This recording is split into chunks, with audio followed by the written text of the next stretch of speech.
Salutare, dragii mei! Grăsimile nu mai pleacă, dietele nu mai funcționează, nu mai merge sportul, ne lăsăm de sport, apar kilogramele. Soluția perfectă este să trecem la apa pură. Astăzi vreau să-ți prezint adevărata apa pură din distilatorul domestic. 1 litru de apă pe minut, rezervor de 4 litri, nu necesită legături la sursa de apă, ori de unde putem lua apă, să toarnă 4 litri de apă în el, 1 litru pe oră și obținem apa pură, apă curată, apă pe care o putem consuma dimineața, 2 pahare, 1 pahar în funcție de dorințele dumneavoastră. Deci, să încep ziua cu o apă pură, cu o apă curată, este un pas gigant în sănătate.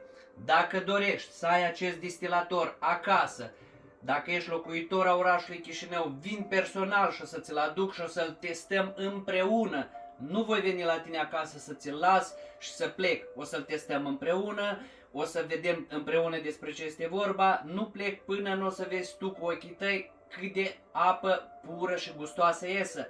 Deci, dacă dorești, mă contactezi la numărul de telefon 078406 și vei avea acest distilator acasă la tine în foarte scurt timp.